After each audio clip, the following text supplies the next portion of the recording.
Being unapologetically authentic is important, and people who are fascinate me. Come and meet Spencer Falls, the Unlikely Florist, an actor, florist, and artist. And what he has to say is very fascinating. Come and listen.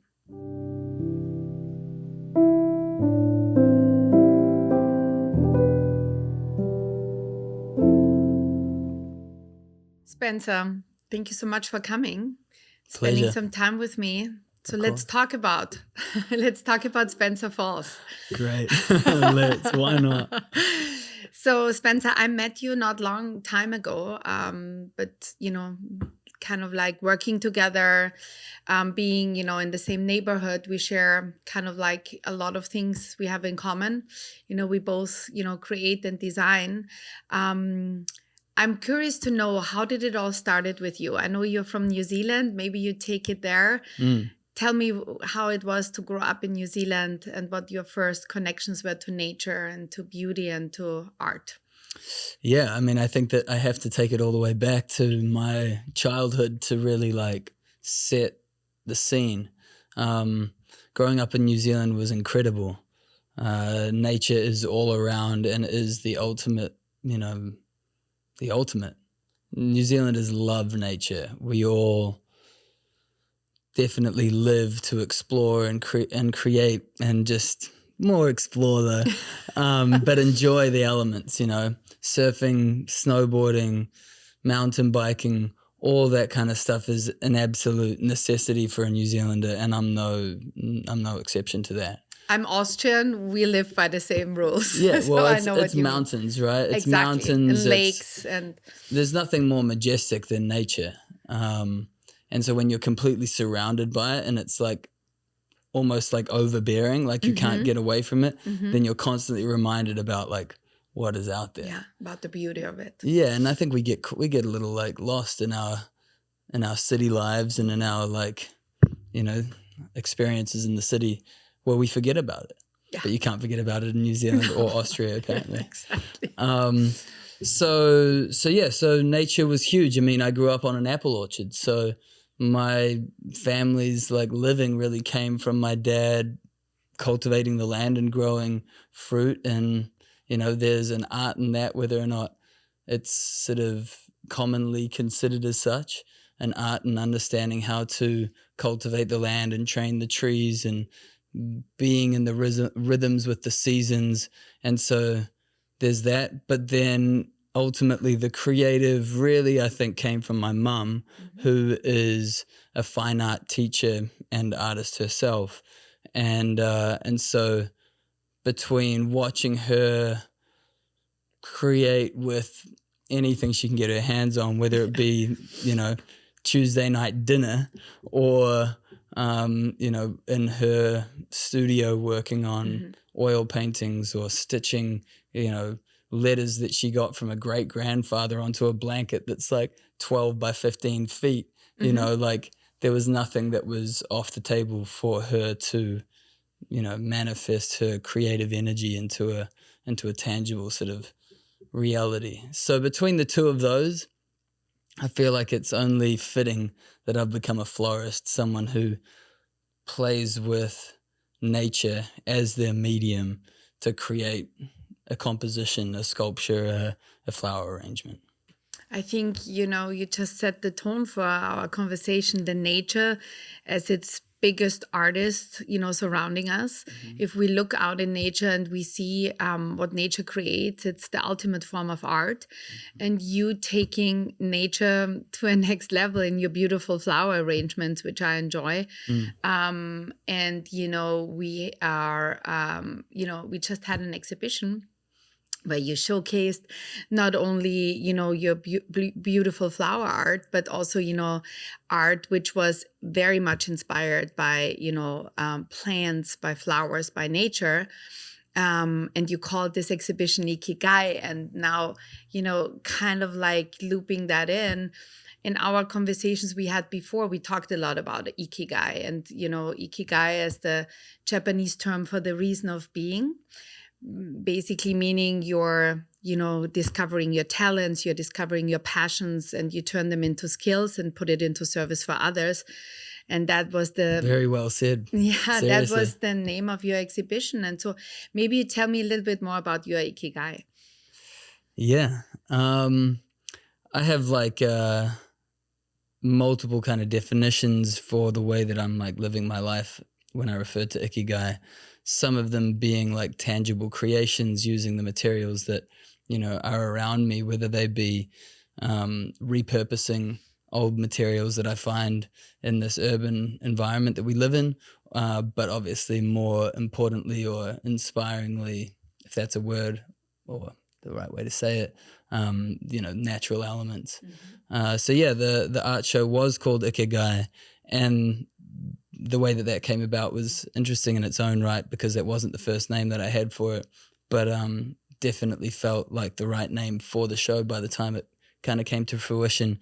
And I think that so creatively and productively and tangibly, my Ikigai is to create with nature, create with the elements. These were elemental sculptures. I was manipulating and channeling like the energy and the inspiration that comes from the 4 elements, or even 5, earth, wind, fire, water, and the ether, the space between. Maybe I could even say the Tao. But that was what the show was tangibly. So my Ikigai, I believe, is kind of like manipulating these materials, using the lessons and the knowledge and the experience that I have. A lot comes from flower arranging and understanding, and having like examined and got very intimate with stems and flowers and just the way that I believe that flowers specifically are the only thing in this life that is perfect. And that's not true of every flower. That is a very interesting thing that you say that, yeah. Well, there's like that Fibonacci spiral, I guess, that's a mathematical equation that I couldn't possibly like pretend to understand entirely, but I do know that essentially like it's this constant and consistent growing spiral. And so when I look at a flower, if it hasn't been disturbed by man, which most of the flowers that I get my hands on have been, because they've been cut and they've been, shipped often and such. But if they haven't, like their perfection is, undeniable. Their symmetry and it's beautiful. So the Ikigai of my like creative sort of life is working with these elements and taking the lessons that I learned from nature, compositionally and otherwise, and putting that into a sculpture. Depending on the materials, depends on the sculpture, the composition and such. And then I think my Ikigai as like a spiritual being is to live in harmony with nature, to, sort of use this experience as an artist to be in a flow with like life's experience and letting it kind of dictate the next step. And it's a pretty moment to moment experience. Maybe that will change as more responsibilities come my way, or maybe more demand or something or other, where I have to start making choices and really being like highly intentional. But maybe I'll never let that happen because it's too good the way it is. Yeah, that could be the case. I'm just admiring this beautiful art piece here between us, this beautiful lamp, which in my opinion assembles kind of like in the most really amazing way. It reassembles a flower to me. And the perfection of, the imitation of the stem, that this is also the conduit, in a plant or in a flower, the water, the nutrients would be transported, and you transport electricity through it, the petals, which are all hand shaped by you. And so I'm for me, these are in a way botanical sculptures, and I think they're super interesting. It's just, I've been wondering, to ask you that. So how does a kid in New Zealand who runs through the fields and climbs mountains in an apple orchard gets to Venice and becomes such a, you are the unlikely florist, yeah, for the people who are listening to us and don't know. You're one of the most successful florists in town. You're doing all these celebrity weddings and functions, and you have this beautiful studio where I walked in one day and was mesmerized because it's an art piece itself. So how do you get from living in New Zealand, a very natural life, of being the unlikely florist in Venice? How much time? Maybe you can give us a shortcut. I'll sum it up. I mean, I'm lucky enough to have an American passport. My mum's American, so living in America or coming here wasn't the same logistical nightmare that can be for a lot of New Zealanders. I came here snowboarding. I was like, competing, but then also had an instructor's certificate so I could come right out of high school and have a paid job on a mountain doing what I love to do for a living. So that was pretty sweet at the age of 18. I went to Tahoe, snowboarded back-to-back seasons, competing and just like living in the mountains. Quickly kind of got tired of that. I think I also realized that while I might have loved to be a professional snowboarder, I didn't. I mean, the perspective of what I had was a professional snowboarder I didn't believe I could achieve. I definitely think in hindsight I could have achieved some version of a professional snowboarder that would have been, not the quintessential sort of snowboarder, which I think is probably true of me in whatever profession I would do. but then so I kind of stopped doing winters, stopped snowboarding so much, went to Maine, worked in a restaurant, culinary skills got a little bit better. Pretty grateful for that because you know how much we're eating these days and all the time. Yeah. So I'm stoked. I love to cook. And then from there, with that little moment in time, I decided, I wasn't going to continue snowboarding and that I'd move to LA and I'd try my hand at acting, something that I'd never done before. And I fell in love with it as I sort of believed I would. Had some success and some kind of commercial stuff. And ultimately it took me back to New Zealand, ironically, to shoot a commercial? To shoot a television show. Wow. I didn't even know that. Okay. Dr. Garrett Whitley. Okay. So I was on a show down in New Zealand for a year, which was an amazing experience and like a dream come true, of course. Oh, wow. So did that. Came back to America because at the end of the day, like the jobs and the creative opportunity that I really was like yearning for was here. And so found myself back here working on a grind, kind of trying to like make the career as an actor that I wanted to have happen. And in doing so, working in some restaurants, got kind of tired of that. You guys cool? Do we want to? Yeah, okay. Got kind of tired about waiting tables. When I say I got tired of working in restaurants, it's more like I got fired, Yeah, got fired. Okay. Had worked in like most of the restaurants that definitely not your ikigai. yeah, definitely not my ikigai. Okay. And so with a little bit of time up my sleeve. I just decided to start selling flowers out of my van, which was something that I had kind of joked about for a little while. Did it. First time I sold flowers, I made money, Wow. It was not a lot, of course, but it was like, okay, so I can buy these, do this, and make profit. That seems like a good thing to do.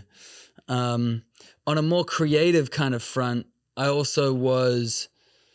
During like my time in acting, I experienced this project, which was really quite interesting. It was a project that was headed by Ashton Kutcher's production company, because those guys who were running that production company had success in manipulating reality. Oh, wow. As the medium. Okay. That was that show Punk'd that was like so famous for so many years. And so through this experience working on this project, I think what I took away from it, besides a whole lot of crazy fucking memories, was the fact that you can even be creative with your reality.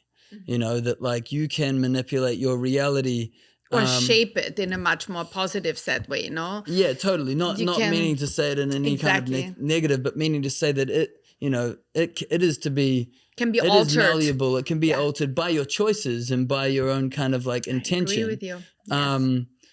And so therefore, like, there was a part of me that was like, look, I want to act. I want to play these characters that are different from what I'm kind of getting. And so in doing that, I was like, all right, well, I'm going to create a character. His name's the Unlikely Florist. He lives in reality. He's a outlaw florist who has like an unruly kind of sensibility with plants and flowers. And his stage is his van. He's on the road. His co-stars, or the characters in which he's like interacting with, are the very customers that he's selling the flowers to. I love that.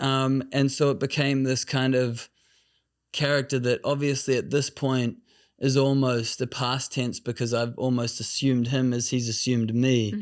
And I'm super grateful for having like sort of found him and found the art form and taken that turn. And what always is, or it was and is striking for me about, you know, let's say the character, or you in the character of the Unlikely Florist. The Unlikely Florist is something very authentic, or unapologetically authentic, nearly to say.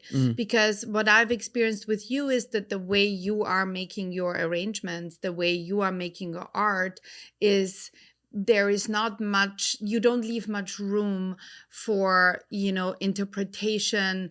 Should I do it this way? Should I do it that way? It's kind of like you feel a certain way about doing it, and you basically, you know, bring this to life, and then you find, you know, the consumers, the customers who are falling in love with it, versus, you know, trying to achieve something where you already know somebody would like it, you know, which is a complete juxtaposition from acting, right? Yes. Because you go into a room, you want the role. What do they want? Who do they want? What do they Yes. want this character to look What like? do they want from me? What can I give Who them? do they want me to be? You know? And I think that, like, you know, I could use this wisdom, if you will, in the acting like world if I were to be in that again, which I kind of am. But nevertheless, you know, that unapologetic authenticity is, I think, something that every artist has to own, and every great artist does ultimately realize.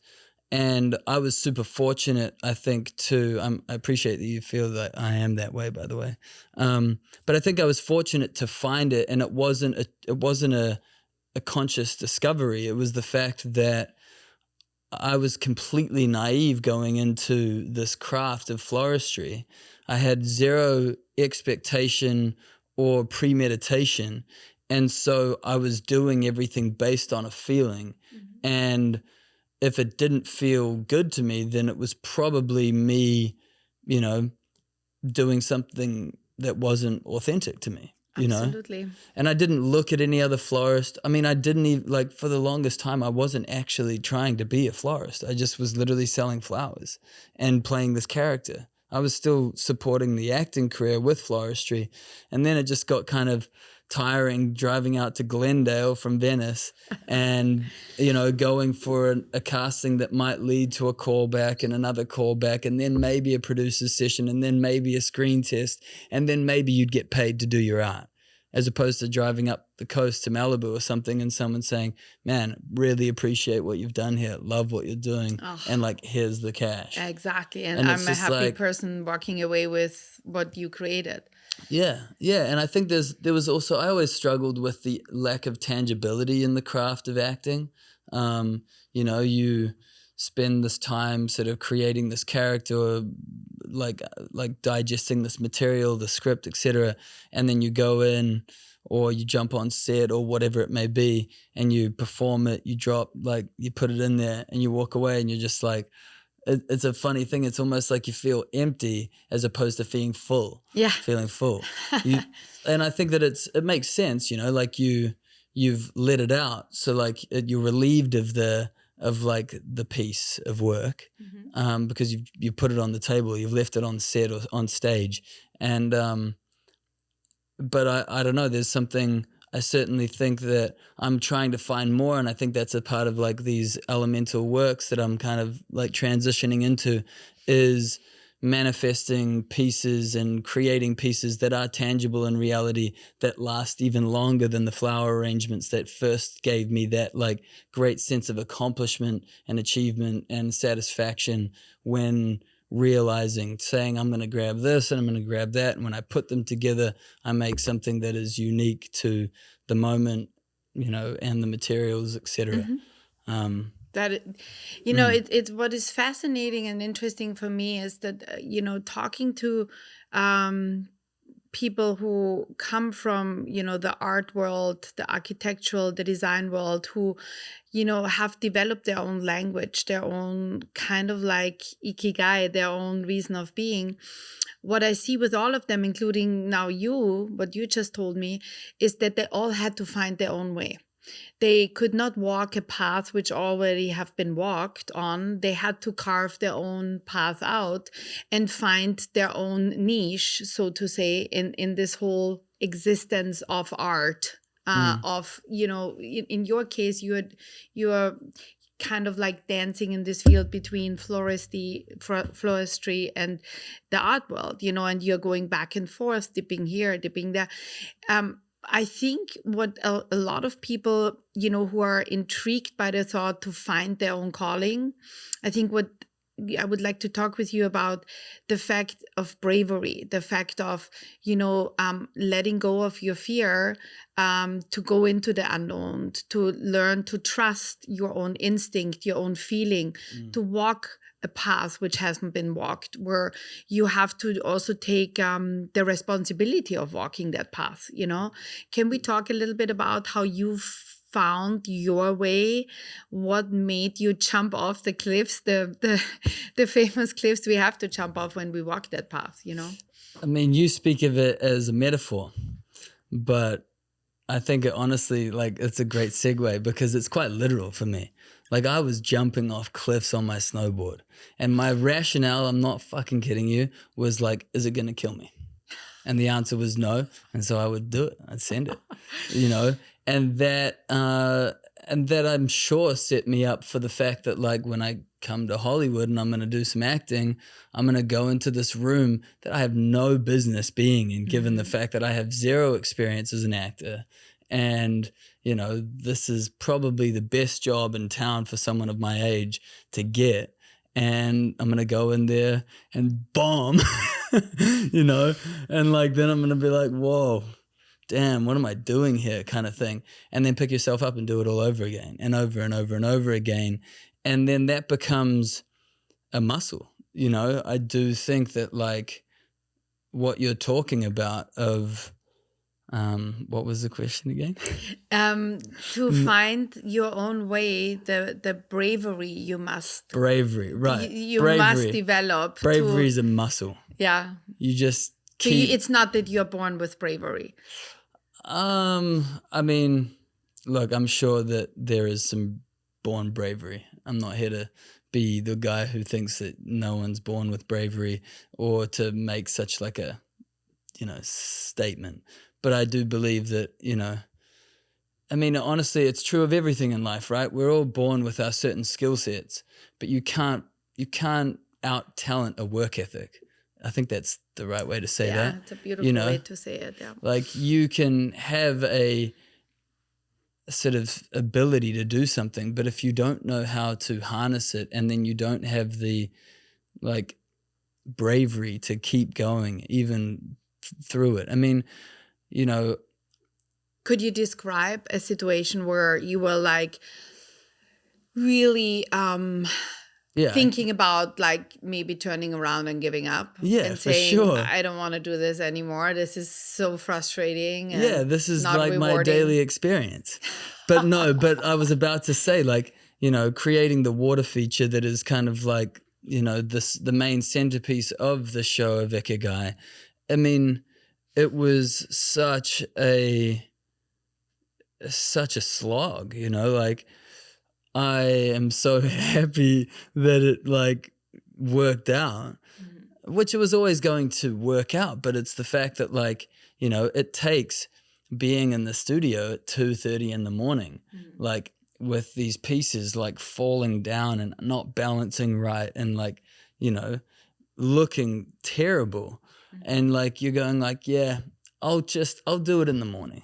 And it's like, nah, like in the morning, the same thing is going to be happening. Like the only way to solve this issue or to overcome this hurdle is to keep working on it. And like that's the most recent thing that I can really think of where it's like taking a step back, you know, is not the solution. Yeah. Continuing and not giving up and maintaining the bravery to like finish the piece is the only way it'll get done. Because there's another problem right around the corner. You know, you have to solve this problem in order to get to that problem. You don't perceive the future. You only take the next step and then you realize, oh shit, now I've got another issue I've got to solve, which was absolutely the case with that water feature. And if I didn't keep working and keep going when it was not working out, I would not have found the next problem and then kept going and keep working to find the next problem. The piece that is the ultimate piece is so far from the original vision based on the fact that every time I made another step down the process of the realization of the piece, I was met with an issue that made me have to change the aesthetic or whatever. And I think that that's like the beauty of all art, and it's something that I've really come to love about the process, is that it is so improvisational. Yes. You know, to think that you know what you're going to create is honestly a crutch. It is. The concept of like perfection is an absolute crutch. You have to just like be in the moment, and when the accident happens, you call it like an aha moment. You say, oh, thank goodness that this accident happened, because it will be the thing that makes the piece that it is always meant to be. I so agree with you. I see it in my own work, you know, when I create a collection and I make color selections, you know, and they are very well thought because they have to dance with each other. Yes, I mean, all in green. Yeah. You can't go wrong Sitting with green next to somebody with a green thumb. But, and then, you know, something happens in my production and either there's a miscommunication or a color sold out, I never take things as, you know, something happening to me. I take it as something happening for me. So there is, you know, I think nature is teaching us every day that there is none such thing as perfection, because although it might look like this, or we are striving for it, using it as a crutch to overcome the mental blockade to not even trying, it never, or mostly it turns out a different way, and we have to learn to flow and live with it, you know? Yeah, I mean, I think that's, like, because ultimately that's something that that you wouldn't have come up with. It's almost like I always say, I love good ideas that I don't come up with, because it takes so much work to come up with a good idea. So if I'm like collaborating with my workers or someone who's like supporting me and like my vision, and they come up with something and they're like, what do you think of this? And I'm like, damn, that's a great idea. I'm stoked because it's a lot of work to keep coming up with good ideas. I know I come up with lots of shit ideas, you know? And so when nature or the circumstance come up with the good idea, because it's just like necessity or logic or whatever it may be, that's a gift, and it's like absolutely something to be celebrated, not something to be like, oh man, I really wanted it to be like this. Oh, I don't think I like it. It's like, dude, just fucking be stoked. Absolutely. Just keep going. Yes. I mean, we have, you know, talked about your latest exhibition, Ikigai, which was basically the first time you showcased these botanical sculptures and, you know, also paintings related to the elements, to nature. So is this something you want to pursue and kind of keep on doing and even expand further? Oh, absolutely. I mean, I think this is this is totally the beginning. I don't know. It's a non-linear like journey, and the show is something that I've wanted to create for, as long as I've been a florist. Of course, I mean, the truth is, when I first started floristry, I understood that floristry was an art form to be seen as any other art form. Composition, texture, color, all of these things that are absolutely a necessity when you're talking about art. One of the beautiful things that floristry has that one of the beautiful things that floristry has that not a lot of art has is fragrance. Wow, You get fragrance in culinary, and you get fragrance in literally like perfume. Yeah. I'm sure that someone will say there's fragrance in other art forms that I'm not aware of, but nevertheless, No, you're right. It's not too many, right? So it's another set of the senses getting activated, Yeah, not totally. only the visuals. Totally, yeah. Not only touch, not only like visually, but also smell. I mean, and also like the intention with like the water feature was absolutely to create energy through the sound of the water running. Yes. Um, Which I still have in my head. It's beautiful. It's calming. It's kind of like takes you. I told you I feel like I'm in an Austrian forest. It has this feeling of rain coming down on a forest. Oh my God. So I have to tell you this. So I was just in Peru for my friend's wedding last week, and we stayed at this place called Los Cocas, this incredible eco lodge. If anyone is hearing this, they should definitely go visit this place. But what was so incredible is the Incas, the people of Peru, are like these masters of manipulating water. Oh, wow. There's a lot of springs that come up in the mountains, and they direct it in order to irrigate these different like plateaus that they like put into the land. So there's just like all these like steps and tiers and all of these like sections where they're cultivating different corns, It's different like potatoes. terraces. Yeah, Absolutely, exactly. yeah, And they're with such an architectural precision. And if you think about it, when they have been built, I mean, I know that crazy. you spoke with Chuck Arnoldi in another one of these conversations. I'm sure he spoke about Machu Picchu and the effect that had on his art. And so obviously I just went to Machu Picchu, and I just went into into this kind of culture. And it's very architectural, and it's totally like mind-boggling how they got this stuff done. But just to bring it a little bit back, it was like there was this running water through this like lodge that we were staying at, this eco lodge, that was just like you're going to sleep with the sound of running water. The river's over there. That's amazing. And the river's beautiful, and you're ice cold plunging and whatnot, but like the river running through the sidewalks and the paths within the like whole compound was just like, so I was like, damn, I got a lot to learn. That's a good thing though, that you feel like that you still want to learn a lot and explore, Absolutely.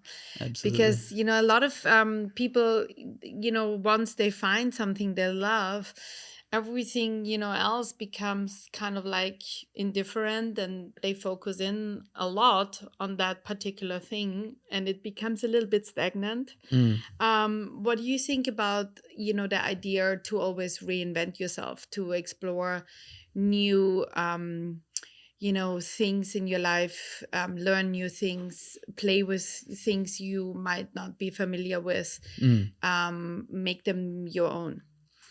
I think honestly, I mean, I'll never stop learning and discovering and exploring. I believe that like the experiences, I mean, look, first and foremost, I believe that everyone's creative. I don't care if you're a computer programmer, if you're an accountant, if you're, a shoe repair guy, or if you're a fine artist, painter, or a filmmaker, or whatever. We all have so much creative energy. So I say that because, let me see if I know why I said that. I think I just wanted to say that. That's okay. No, I don't know. I think it's important that people understand how creative they are, because But if you really don't think you're creative, like it's like a self-fulfilling prophecy. You don't put your energy into it. But I think, I think creativity has become such a label. Well, yeah, I there's think that. people think it in either or. Yeah. Either Yeah. I'm creative and I'm an artist, or I don't know, I paint, I cook, or I do something, which is society. visible creative, or I'm not creative. But I think this is completely not true. And I think also you can develop certain, I mean, I have worked, I was a journalist, I worked in politics, and now I design clothes. Yeah. So No, I think, and it's funny I think because that can all change in humanity your loves life, to label shit, right? Mhm. Like we need to in order to articulate ourselves, but like there's a payoff. No, that's not the word. It's like the point I'm trying to make is, being creative was once an adjective. Now it's a noun. I am a creative. It's so true. And so Yes. it's like, it's almost like, well, I don't want to say I'm an artist, but I do want to say I'm creative. So now I'm a creative. And it kind of like, I think it only distances the opportunity for those who aren't artists to be creative, because I'm not a creative. I just am creative. I don't know. There's a nuance there. I'm going on I a hear tangent, that, yes. but I think that we're all creative, and I think that like we all are living our own unique lives. I'm bringing it back to your question here. And so the unique experiences that we live inform our perspective on the creative medium in which we find ourselves working in.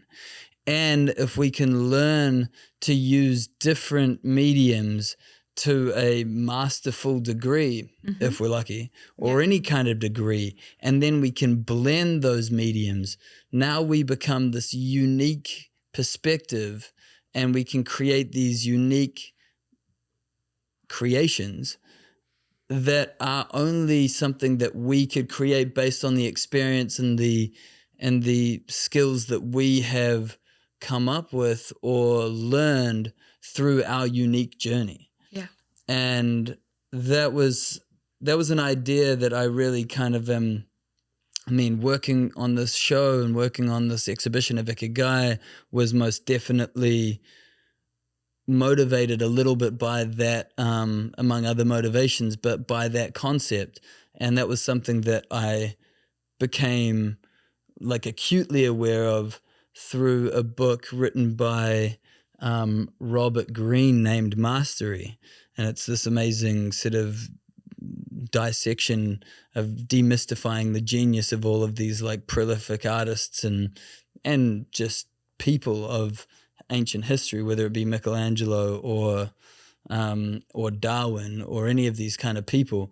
And just the fact that if you can gather these tools and gather this experience through living your life to the fullest and always just like being curious, eventually you will find yourself in this place, certainly if you are intentional about it, but probably by accident too, where you're doing something the way you and only you know how to do it. And so you're not competing with anyone anymore. You're literally just doing the thing that you love to do, and it just so happens that no one else in the fucking world can do it because they haven't lived your life. But that's exactly the point, I think where our conversation really is heading towards, to give yourself the permission to discover your own path, to discover your own uniqueness, and really discovering your own authenticity and live that unapologetically. 100%. Meaning you are not letting outside forces, intervene in becoming what your own, masterpiece is in your life. And that could change over the course of years. I mean, you could come into this world, as a young child, being, admiring, a certain profession, follow that path, live it, love it, but then you move on to something, else which captures your heart. And I think what you are also talking about is this really heart energy of, passion, that you really burn for something and you really want to do this. And in your case, I've seen you doing your arrangements and your art pieces. For me, it's interesting to see, where do you think this drive is coming from? Is it something which develops in you? Is it something it's always there, you can access when you tap into certain areas in your life, which, your talents and your passions are kind of overlapping? How could other people learn from what you have to develop it in themselves? I mean, if I could inspire, I'd be stoked. You know what I mean? Like, like that would, yeah, that would be cool. Marlon Brando once said, like, an artist. What did he say? He said that maybe as an actor, to entertain is a necessity. That's the bottom line. But to inspire is the hope, Exactly. Like, to entertain is just It's the given. benchmark. If you're not entertaining, get out of there. There's someone who can entertain. You have the wrong But profession. if you can inspire, if you can entertain on such a level that can like cause someone to be like, whoa, I need to take note.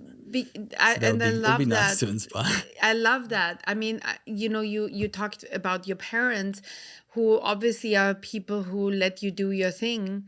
A lot of young people, they think in the terms of, okay, I need to finish school I need to get a great degree from a Ivy League college. I need to have this $150,000 year job to become happy, to have a house, have kids, have all the materialistic things they are dreaming of.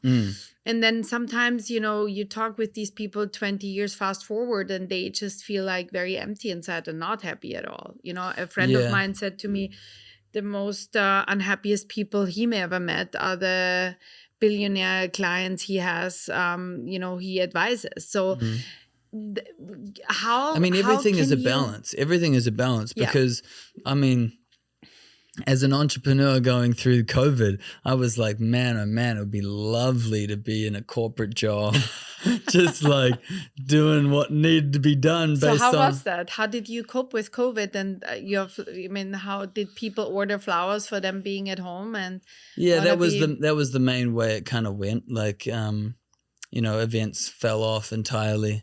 COVID was something to forget as far as I'm concerned. No. So that was not an easy time, no? Oh man, that was the hardest time, both professionally and personally. So how did you make it through? What were your guiding lights getting you through this? What was your I'm not giving up? I think it's funny because it ties in with the question you asked about, like, what is the skill or what is the like tool that maybe people could learn or something. You mentioned something of this. And I think it's just work ethic. It's just hard work. Everyone's doing it, or anyone that's getting anywhere is doing it. They're working hard. They're putting in the time. They're realizing that no one's going to get the job done for them. And, you have to make hard decisions. It's not all hard work. It's smart work too. But like, I go back to honestly, like the lessons that I learned in my youth based on those that my parents taught me. I watched my dad work day in, day out on our orchard, making sure that the plants grew well and the fruit came in nicely. And one thing that my parents did for me that I think that was like, a massive gift among all the other gifts that they gave me was understanding like worth, and nothing that I got was, handed to me. They certainly supported me both fiscally and, emotionally, but they, when I was like so keen on snowboarding, it's all I wanted to do. I wanted to join a snowboard team at the local mountain, which was 2.5 hours away. And when you live in LA, that's not far, but when you live in New Zealand, that's far. especially when the trees can't be tended to if you're at the mountain, every other weekend, which I was essentially demanding that my parents do. Like, come on, take me to the Leave mountain the every orchard. weekend. It's going to be great. Yeah. And then like, yeah, you know what? The course only costs a couple of $1,000 every like winter. And they're like, meanwhile, yeah, cool, bro. Like, we've got heaps of money to just spare to just, no. The reality was they didn't. And so the point I'm trying to make is they made me earn half of whatever needed to be paid. So they were, they were instilling, I think, in me the work ethic and the understanding that like things don't come for free, and that like they're a whole lot sweeter when you earn them as well, and you appreciate them a whole lot more too. And when it's you so earn much them. easier to learn that when you are younger. Then, you have been taken care of, and then all of a sudden you are in your mid-20s and you get into life, and then you don't have the tools and skill sets, to cope with it, Yeah. to stand on your own feet. But tying this, coming back to the place we talked with you at the beginning about your love for plants, your love for flowers. Knowing you now a little bit, and every time I'm over at your studio, you're naming all these flowers, and I love flowers, and I know a bunch of them, but I have by far not the knowledge what you have. Can you give me a little bit of a story, kind of like what are the plants or flowers mostly inspiring you, or you like really to work with in your professional life? What have been, are there any flowers where you say, you know what, this happened and I'm just kind of like, because of, I don't know, are there any stories, you just felt like very close to certain plants and they, were kind of like doing certain things for you in your life? Yeah, well, there's a few things, I guess, like selling flowers from my van on the side of the road in the heat of summer meant that my flower vocabulary, or like, was pretty small in a way. I knew which would handle the heat well and which wouldn't, so I never bought the ones that wouldn't. Yeah, because there was no point, no? No, I was just setting myself up for a loss, It's just, Exactly. I try not to lose So as which often ones as are I the can. ones who are holding up in the summer heat? Well, those are the protea. Okay, The Banksia. So a lot of Australian and South African natives, Oh, wow. desert natives. So the protea, there's like 300 They are varieties. here locally as well, no? Yeah, they grow great here. That's the crazy thing about it, is like, they're desert flowers. So LA is a desert, and there's a lot of desert around us. And so there's a lot of these Australian, South African natives that are being grown in this area. So it was great because it meant I was able to buy locally sourced product. Yes. Which obviously I love in a way of like, sustainability, environmentalism. But they also had a very like similar like visceral feeling as, the stems that I was cutting when I was pruning my dad's apple trees and such. The experience was very reminded to you, totally. to that. Totally. It was I was reminded. Yeah, I love that. Losing my words over here. But yeah, so that was so the Aussie natives are amazing. Foliage, really, like, I'm a massive proponent of foliage and greens. I love them just as much as the flowers. I've never believed in this concept of filler that is often like referred to in a flower arrangement. Sounds so horrible, no? It sounds This poor horrible. foliage has to It's be fucked. filler. It's like you're not actually like of value. Yeah. You're just here to fill up the space. It's like, nah, bro, that's not how I'm doing it. That's certainly not how I'm thinking about it. That actually kind of like evokes like a little bit of a realization that I had, with this inspiration of like Japanese culture and why like ikigai is such a beautiful word. I was introduced to Japanese sort of sensibility through ikebana, being a concept or a word associated with Japanese flower arranging. It's often believed that ikebana is a certain like style of flower arranging that is Japanese. It's not the case at all. the reality is that ikebana means to arrange flowers with like a very heartfelt approach in consideration of the materials. And so I was kind of like drawn to the minimalism of these Japanese arrangements, and only later did I realize that like that were labeled ikebana in my eyes and many I think around me. But it wasn't until more recently that I realized that I've been making ikebana my whole career, because I've always had a profound like value for each and every stem that goes into the arrangements that I'm making. That's been A the absolute connection, a passion. it's been a necessity. It's like I don't get redundant with any flowers in my arrangements if I can help it, depending on the scale in which I'm creating, because why would I value, or why would the consumer or the recipient of this arrangement value that flower over that flower if they're all the same? It's all kind of like, oh, I have roses. It's like, nah, let's have one rose, and then let's have one protea, and let's have a scabiosa here, and then a bromeliad here, and then let's have a tulip, and then some larkspur, et cetera, et cetera. And it's like you get to constantly be discovering, and you're going like, what the hell is that thing? Yeah.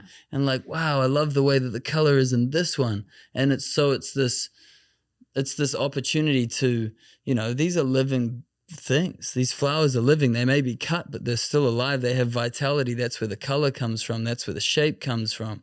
You're in collaboration with them as a florist. You can't be like, dude, I want you to do this. They're like, nah, dude, I'm doing that. And so you have to like be like, okay, well, if I want it to do that, then I have to put the stem in a certain sort of direction if I want to make that line, because I can't make it be something that it's not. And so between these kinds of like ideas and like lessons that I've learned through the like practice of it all, I've come to really like respect, and it was already there right off the bat, but like certainly develop that respect, and then even dive even further into it once I realized that was like something that I was, naturally aware of or acute to. It was like, oh wow, so now that I'm conscious of my awareness and realize that there's actually like, a spiritual kind of like approach that is associated to this idea. It's like, go further, go deeper, go harder, and like, even talk about it. Like this Western culture of consumption and like materialism, and you talk about the fact that like, people are often motivated by getting these jobs so that they can get these things so that they can be happy. And it's like, no, like you're missing the point. Like this life is way more soulful than that. We're just a little bit distracted by all these shiny things. So can we, like, I don't know, can I inspire you to like maybe think that like there's a way to do what you're doing with a little more soul and a little more intention, and like, it's not actually me. I just happened to sort of stumble across this like great lesson that I'd love to share with you, and if it's through an art piece that I'm not even like getting to speak to you, but you feel it and you feel what I've done with this, or if I get to sit down on a podcast and have a conversation with you who's so receptive to this stuff, and I can like sort of share it maybe a little more literally and explicitly, then maybe we can all like grow a bit more, even myself. Yeah, that is very beautifully said. I think also what you just, touched is the subject of sustainability. Coming into your studio for the first time, I saw also, that you had dried a lot of flowers, so that they could have an afterlife, in an arrangement. I pretty much struggle to throw anything away. Exactly. I saw that. And I also saw that you use materials, to put your flowers or flower arrangements in, which might have had another life in another, way, and you just recycle things very well and give it, kind of like another life. So let's talk about that a little bit. Is it, you are working with perishable, things that I am. Don't remind me. So there's a certain lifespan the flower has, and even if it's cut, it's even shorter. But I can see your intentions and your trying, and your passion also, to use and reuse things. And I think also your Ikigai exhibition, all these beautiful pieces, they have that momentum that you used things, like, on this base, for example, you used a rock, tell me what is close to your heart. Why is that? I don't throw anything away because I've experienced way too many times finding things that I've kept being like incredibly useful, or, I don't know, just like inspiring. Like, I think that, I don't know, like, I know I had this thought. I don't know if I actually like practiced it or put it into reality. I guess I didn't, but, I would love to not buy any more materials, like At all. nothing at all. That's it. And just like forage from my studio, all of the bits and pieces. I mean, I use brass screws when I build things. And then when I'm done with the thing, I take the screws out and I use them again. I'll find a fence. I remember specifically some Saturday. God, I remember it was a Saturday because it was the last thing I wanted to do. But someone was like, dismantling a fence down the street in Venice, and it was this great wood. And so on Saturday, instead of going surfing or doing something like quote unquote fun, I tossed this fence, like stacked it 3 levels high on top of my truck, and drove it back to the studio and spent the day pulling the screws out of the fence, putting the screws here and the planks of wood there. And like that wood has made the new floor in my van. It's like adorned the different like doorways of my studio. I've used it to make countless like pieces for people in different ways over the years. It's like, there's no waste out there. There just isn't. Like, one man's trash is another man's treasure. And it's like, so, if you've got any trash, hit me up because I bet I'm going to love it. But no, so I think that like, we continue to consume, we continue to produce and like, process. And it's just like, where there's so much of stuff in our existence already. If we could repurpose a bit more, we would, we'd kill a lot of industries, unfortunately. So I'm down for the consumption to some degree. But the point being is like, there's a lot of good stuff out there. And yeah, like this piece that we're looking at right here, I know for a fact I did not buy that copper pipe anytime recently. It just probably sat in my studio for a couple of years since I used it for probably a floralier of some sort that I made, whether it was a year or 2 years ago. And so it's been hanging up, and then eventually I get my chance to work with the material for the show and I come up with this. Same be said for the brass like candle stick or whatever that is. I bought it. I thought it was cool. I thought I'd use it for something. And here we go. Here it is. This is what it was used for ultimately. I know for a fact that copper piece was really just an offcut from probably like one of the bigger basins that I used for like the leaf of the water feature that holds all like the water, the reservoir. And then, you take it and it's an offcut piece and you go, all right, if I clean up this edge and that edge, etc. No, I love that. Then it'll turn into something. And lo and behold, I'm really happy with the shape that it created, So beautiful. I mean, I myself, constantly, question, I work in fashion, and fashion is called out as one of the industries with producing the most waste, and leaving the biggest, That's a generalization though, for sure. I mean, of course it is a generalization, but working, I mean, I'm already saying living in this industry because I really love what I do. And for me, I live with what I do. Very passionate about it as well. But I have thought about it too. And, for me, I'm honest with you, recycling, cashmere, for example, I tried all the yarns.